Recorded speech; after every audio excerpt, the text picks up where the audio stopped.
Hello everyone, welcome back again to Liverpool Report today. We've got the latest updates on our beloved club Liverpool, but before we dive in, make sure to subscribe so you never miss a moment of Liverpool Report news. Let's get started. Liverpool are preparing for the Carabao Cup final, and it means even more after midweek disappointment. The Reds crashed out of the Champions League in the round of 16 by losing on penalties to Paris Saint-Germain, who came to Anfield and claimed a 1-0 win in normal time to level the scores on aggregate. Misses from Darwin, Nunez'S and curtisjones made the difference, meaning that arneslot and co now only have domestic football to focus on. But there are much worse consolation prizes than being 15 points clear at the top of the Premier League table and facing Newcastle at Wembley. Slot's men are determined to retain the trophy, and it'd be their first piece of silverware under the Dutchman. Here's a roundup of the latest news from Anfield. Virgil-van-Dijk believes that Quansah is ready to step up and replacement Trent Alexander-Arnold after the Liverpool right-back was ruled out of Sunday's final. With Conor Bradley and Joe Gomez also out injured, Quansah is expected to fill in for Alexander-Arnold, who came off injured against PSG. Everyone who's on the bench or not starting has to try and make an impact, Van Dijk declared. I've not even spoken to Trent as I've not seen him yet, I've no idea what it is. If Jarrell plays right back, then he has to do as best as he can do. He has shown tonight that he can do it. Antonee Robinson has poured cold water on links of a summer move to Liverpool. The Fulham left-back has been tipped to succeed Andy Robertson, having enjoyed an impressive season at Craven Cottage. But Robinson, 27, told ESPN regarding the speculation transfer rumours and stuff like that, I try not to look at, especially like with the Liverpool one, all my friends and family are from Liverpool, so it's more of them messaging me than me seeing newspaper stuff. And I have to say, look, it's just a story in the paper, and anyone who's doing well is going to get linked to a team. Dominik Szoboszlai has vowed to give everything to beat Newcastle 12 months after he was ruled out of the last Carabao Cup final through injury. Liverpool's number 8 missed last year's win against Chelsea, but he's relishing the chance to play at Wembley and lift a trophy. We are ready to fight, Szoboszlai told club media. You never know who is going to play, but it doesn't matter on our side who is playing in midfield. Everybody is ready to fight and everybody is ready to give everything for the team. With each milestone in Liverpool's season seems to come a new headline about the nagging issue which has hovered over it. After the Champions League exit to Paris Saint-Germain prompted a new round of contract questions, Virgil van Dijk's response that he had no idea if he'd still be at the club next season was the latest answer that caught the eye. The likelihood remains that he is, of course, but until any deal remains signed and sealed, there is a sense of uncertainty about how the extremely likely champions will look next season. It really is an odd situation that continues to play out. The smart money is still on Van Dijk and Mohamed Salah coming to an agreement and staying at Liverpool, with Trent Alexander-Arnold's future less certain as Real Madrid continue to hover. But as the clock and those contracts tick down, the possibility that all three players depart has to be considered. Perhaps they are simply asking for too much money or too many years on their deal for Liverpool's liking. Or maybe the Reds' hierarchy just want a clean slate for arneslot to continue the fine work he's done so far. It's a fascinating situation, and one that will all unfold in the coming weeks. But what would the post-Van Dijk, Salah and Alexander-Arnold world look like? And how could Slot line up his team with some clever new additions? We've taken a look at the possibilities. Should the trio depart, then this is the area where there would be the biggest upheaval.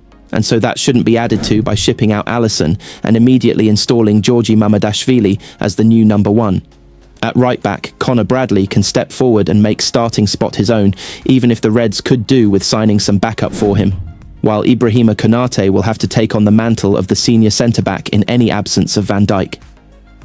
The rest of the defence could then be made up of some new additions, and specifically a double deal from sporting director Richard Hughes's former club Bournemouth, with centre-back Dean Huijsen and left-back Milos Kerkez both on the Reds' radar, Quansah, Andy Robertson and potentially Joe Gomez, if he doesn't want to leave, will all get their fair share of games too.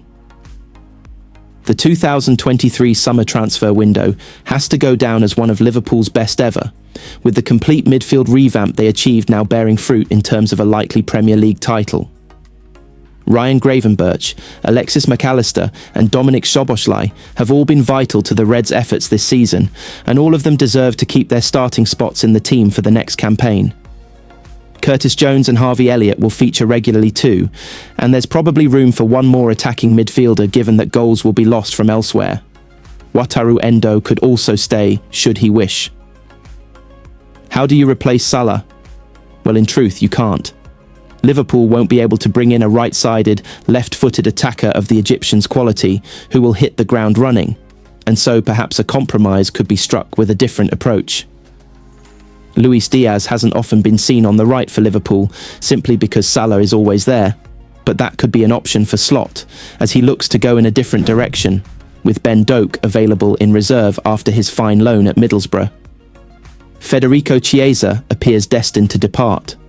Cody Gakpo looks at home on the left of the attack and might thrive with more goal-scoring responsibility placed upon him.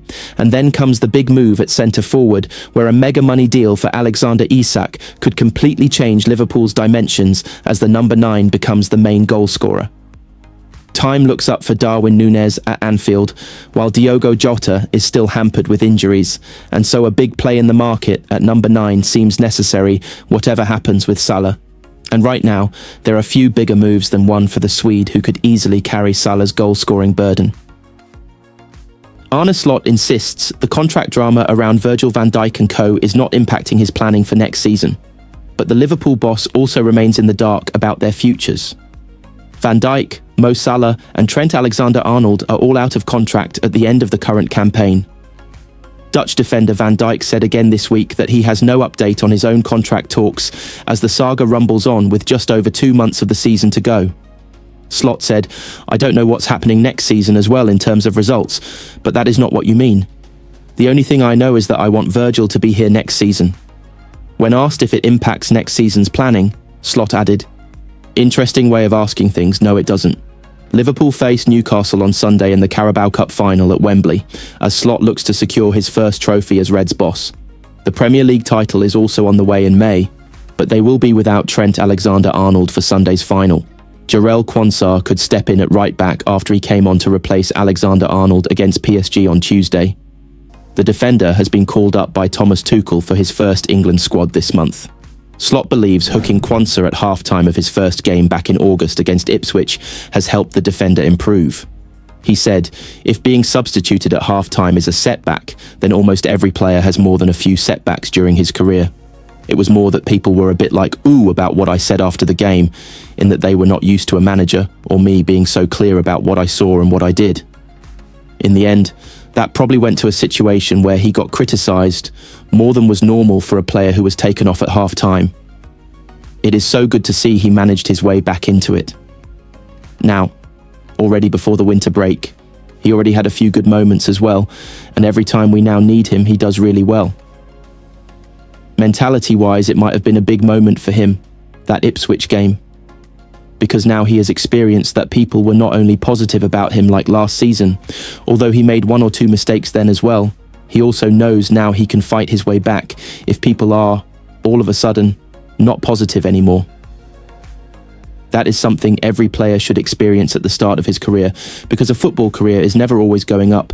It is going a bit like this, waves his hand up and down, and now he knows he can fight back after a situation he experienced after the Ipswich game.